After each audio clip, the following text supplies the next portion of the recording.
Hello, this is AlienCon 2018, a report. I'm here in Pasadena.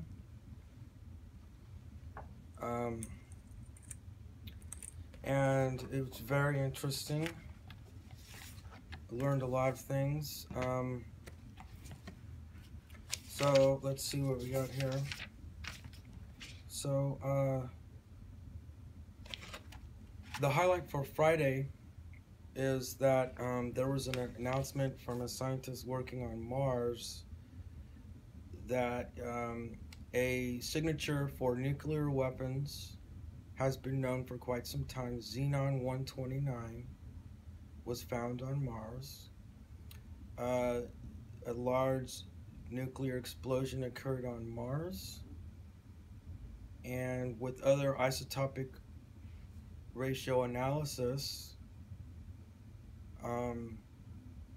a location was found for the explosion, nuclear explosion on Mars. It could be determined how large the nuclear explosion was, when it was, and this occurred before human beings existed. So there's something or someone out in the universe exploding very large nuclear weapons on planets. This explosion on Mars corresponds to a large extinction event on Earth. So there's probably an argument, or you could see right away, these individuals, whoever they are, might have just went through our solar system, destroying everything in its path. So as a coincidence, the site of the nuclear explosions are at the pyramid and so-called face on Mars. So you could debate about the pyramid and face on Mars if you would like, but you cannot debate the signatures of nuclear weapons exploding on Mars. So there are a lot of Mars anomaly hunters finding artifacts on Mars and everything like this. There was ancient water on Mars. What's interesting is Mars has an 8-kilometer depth oxidation layer for the iron in the soil. So anywhere we look on Earth, the oldest we could find is 2 to 3. An oxidation layer. So an oxidation layer on Mars that's 8 kilometers deep says oxygen atmosphere. So the water on Mars evaporated or went into the soil, or wherever it went, it's held at the poles, was a liquid ocean on Mars.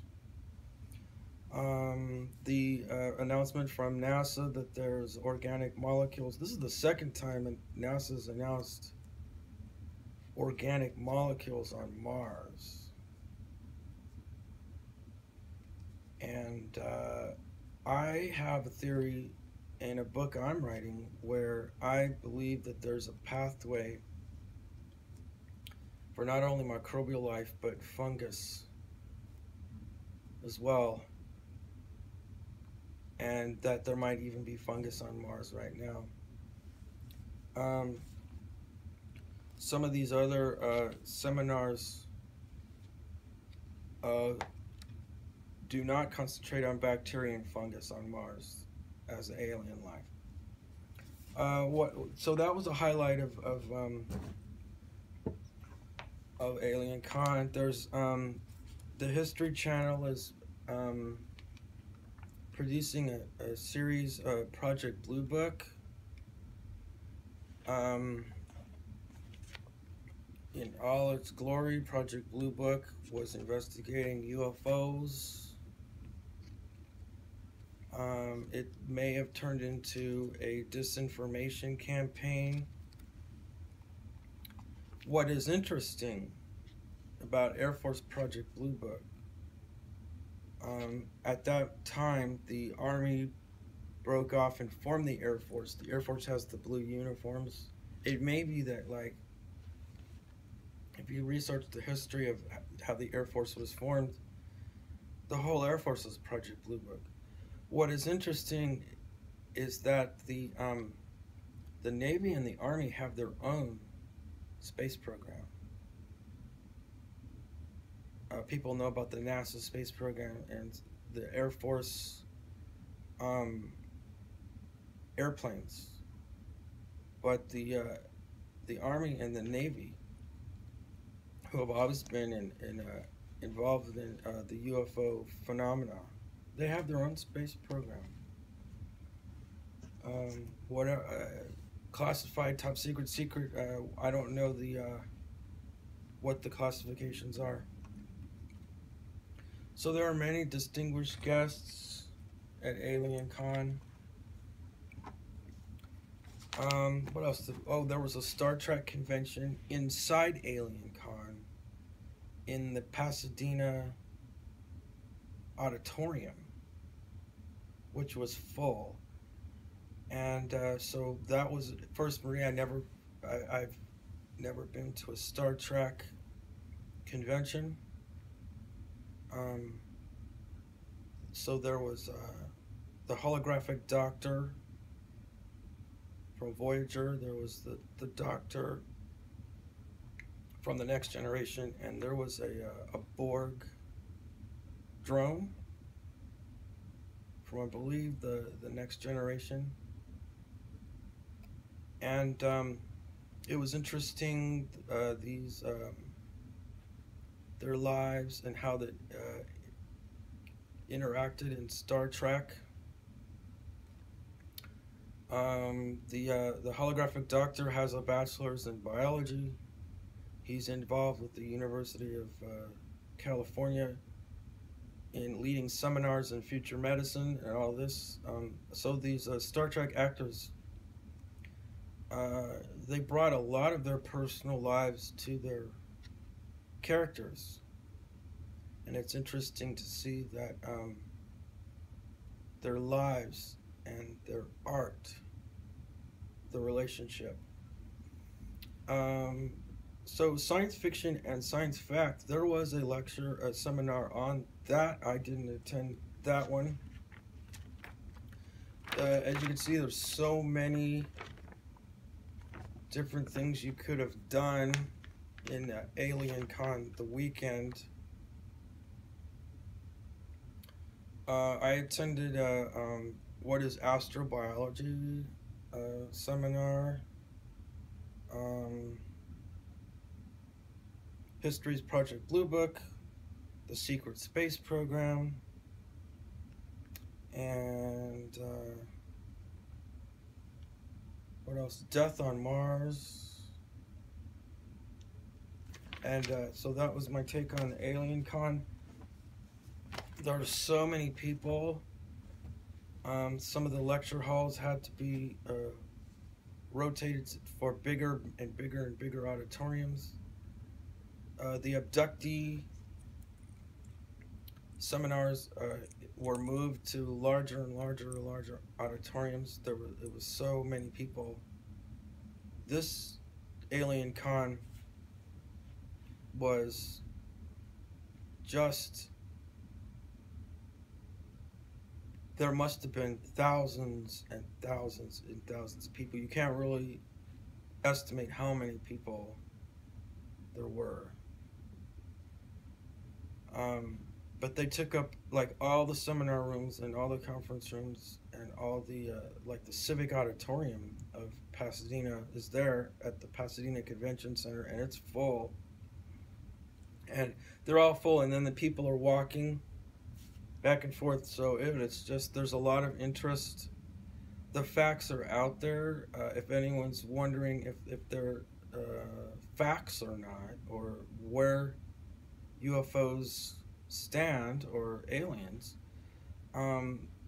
there was intelligence officer from the British government, Nick Pope, who investigated UFOs. He was there. He laid all the cards down on the table. Some of the videos are absolutely authentic. They're not sure how they got in the public domain. So it's a subject that's taken very seriously. And is it a place where you would, take your children to discover that they're real monsters, interdimensional entities, and all of this stuff? I don't know what there might be an age breakdown of it. So on most UFO con and AlienCon, I wear my Stargate uniform. So here's my Stargate uniform. So this year I was wearing Divergent series. This is from the Divergent series. So I don't know what year Divergent series takes place, sometime in the dystopian future. If I wear this police uniform in downtown San Francisco, I practically draw these undercover agents and police from hidden alcoves in the city, and they come in and they try to see what's going on with this. It's a costume from a movie of what a police uniform looks like. I heard some of them, the first time they looked at this, that they wanted to order it for their police stations. So one of my YouTube videos was saying that maybe I altered, the timeline. I was worried about altering the timeline with a Stargate uniform. But this one's really dangerous to have police gear from, 2076, whatever the year may be. And so I got all kinds of swag from AlienCon. Let's see if I missed anything. So Nick Pope gave a lecture on government UFO programs. Oh, the megaliths of ancient South America was interesting. The energies and megaliths of South America. Death on Mars. John Brandenburg gave that lecture. What is astrobiology? Seth Shostak from the SETI Institute. What is astrobiology? Jason Martell gave a lecture on the secret space program. The space station moon is an interesting theory that I have enjoyed, because I took astronomy, physics at the university level. And when the lecture on the moon came out, the physics professor knew something was going on with the moon, so he just started giving out these facts. You write down these things about the moon and you're like, okay, that's impossible for the moon to do all that or to have all that. So you're just kind of like, so if someone or something put the moon in that orbit, and people say, well, it's leaving orbit 1 inch a year, it couldn't have been God who did it. But that's pretty close. Adjustment to throw something in orbit. So, throwing a ball up and having it come down and catching it, right, is the example physicists give for the gravity constant, right? So somehow you got a moon and you just throw it there and it goes into perfect orbit always keeping the same face around the Earth. That's pretty good throw.